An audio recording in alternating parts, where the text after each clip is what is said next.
Alibaba is probably one of the most successful businesses of the 21st century. And probably yourself, along with Steve Jobs, have created something which is very visionary to last for another generation. If you were to start a new company today, hypothetically, so the Jack Ma today, 2019, if you were to start a new company today from scratch, if you were to go to pitch at Davos, what would you do and how would you incorporate this philosophy of learning from failures over the last 20 years? Yeah. First, if I started again, I will not moving on the internet because there are so many smart people there. I go to the agriculture industry and these areas because to compete with these, not easy. And second is that whether I have a Jack Ma's experience. I mean, experience means my experience when problem comes, I never scared. When problem comes, I say, hey, wait a minute, what's the opportunity behind it? And when mistake makes, we'll see how we face it. Why I still encouraging every young people when you become a business leader, do not always follow the successful stories. For those people who are successful, there are a lot of reasons behind it, but learn from those people who fail. For all the failure mistakes are almost the same. Study that, not because you can avoid the mistakes, it's because when the mistake comes, when failure comes, how you face it. So, I would, my next life, I will be a business people again. And good experience. It's not how much money you've made. It's not about how famous you are. It's about how much experience you have encountered. I feel so proud for so many tough situations come. My team worked together. We overcome that. And we found a lot of mistakes, silly mistakes. We laughed. We are writing a book, right? We try to remember all the silly mistakes, then share with the others. Don't laugh when you will make the silly mistake like us again. Yeah.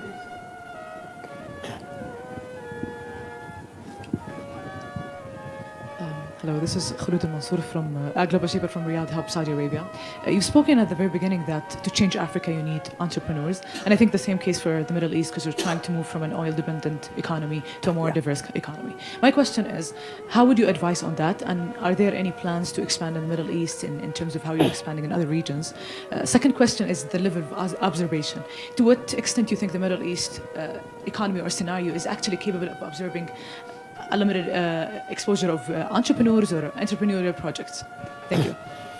Yeah, first, there are great entrepreneurs in everywhere in the world, but most of the entrepreneurs are in the developing countries. There are more professional management in the West, but in the East, like Africa or the Middle East, China, we have a lot of Indian, Pakistan, we have a lot of entrepreneurs. And second, I think the government should, if the government want the economy to grow good, do not trust themselves too much. They should trust the market. Trust the market means trust the entrepreneurs. Any government spend resources on training, developing, encouraging, make business-friendly policy for entrepreneurs, this country will go up. So I think Middle East, I've been there some countries for 2 or 3 times. I found a great entrepreneurs there. The thing is that the governments, most of the oil countries, they are too rich. They're not care about the small, tiny. This is no good. They have to pay attention to small business. Last century, the bigger the better. This century, the smaller the better. Last century, you had to be a strong company. This century, you have to be a good company. A good company means you care your employee, your family, your friends, your customers. If you're comfortable, not necessarily be that big. Don't think about Alibaba, Amazon, Microsoft. Just to think about, I enjoy my life. This is I come to this world not to make a career. I come to this world to enjoy my life, and I make a good company. When the company is good, will be strong. So I think Middle East, huge potential, but the technology, they have to embrace it. Yeah. Okay, so we have time for one last question. This is quite difficult. Oh, okay. I've been told we actually have time for 2 questions. Okay, this is great.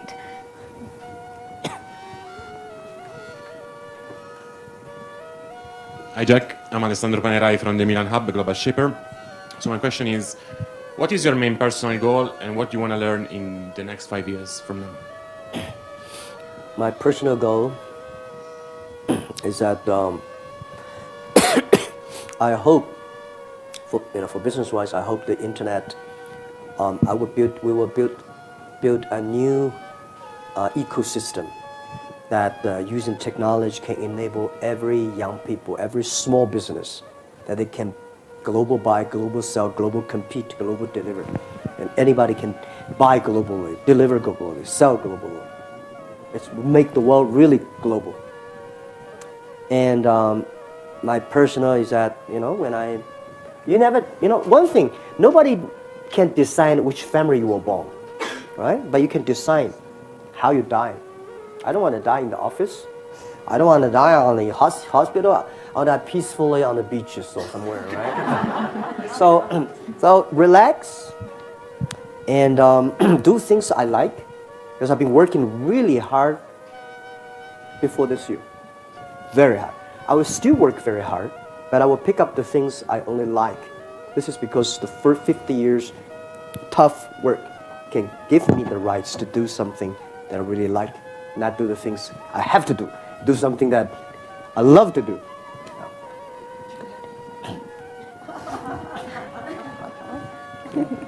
Yeah, one that grows. Hi, Carol from China, YGL 2018. I produce and host an interview show, Global Thought Leaders Like You. I think China has been playing the catch-up game for a long time, and now is an exciting time for Chinese entrepreneurs because they can really be top of the world. But they're very busy, climbing up the ladder. But also, it comes at a great cost of family, of friends, of health. Probably not dying on the beach, as you said, right? And they're too busy to really think about, the purpose behind all these technological innovation, all these economic development, all the value questions. Well, I see the conversation happening in a lot of the guests I interview in the West. So how do we really start the conversation in China? And also, it's an important question that China contributes in the global conversation. So how do we, help with that narrative so that, it helps the world to understand China and helps China to contribute to the world as well? Okay, thank you. Yeah, I'll give you another, I'll try to finish 2 questions. Yeah. Hi, my name is Gabriela. I'm a global shipper from Caracas, Venezuela.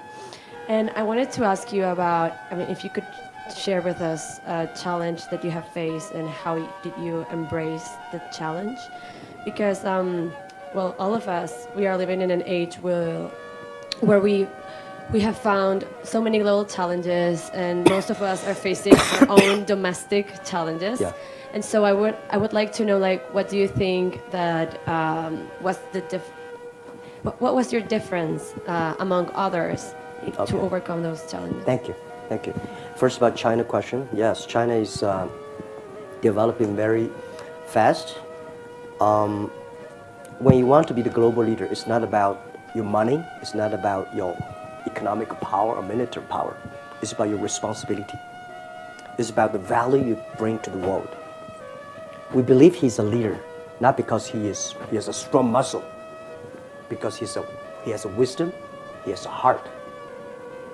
He knows what he's doing, and I think China is learning that. It's not. This is like me. I never thought about these questions. Honestly, for 20 years ago when I started my business, you are so smart than I was 20 years ago. I can never ask these questions. Slowly, when to the certain size, I take more responsibility. I start to think differently. Right. So when you think about a creative value for the others, then you will think about a creative value for yourself. And Chinese, Western. The thing is, the U.S. now there's a conflict. It's a good thing. Because through conflict, if they're both rational, they will learn each other. Oh, that's what you mean. Today it's more like a duck talks chicken. Different languages. So this kind of conflicts, it's not necessarily bad. It's a helping understanding, right? So that's what I suggest. China is learning, Western is learning, Middle East is learning, Africa is learning. We always have to keep on learning. When you keep on learning, things will change. About your question, I faced a lot of challenges. Some challenges that I would never say. I probably, when a certain age, right, so painful, regretful. But, the only solution is go to bed and sleep, wake up, do it again. Life is very short. You only have 80 or 100 years. The thing you can do is 30 years. If you're always in the bad mood, you cannot pick up the second. Pick up one. All life is very long. 100 years is very long. Don't think about today. Wake up tomorrow. You will not. When I be rejected by so many people, I say, tomorrow there's somebody waiting at the corner for me. He should be smart enough. Yeah. So always be optimistic. Try to comfort yourself with your own hands. Yeah. Nobody can comfort you. Can warm you up. Only you can warm up yourself. And if you want to be successful, pay the tough cost. Thank you.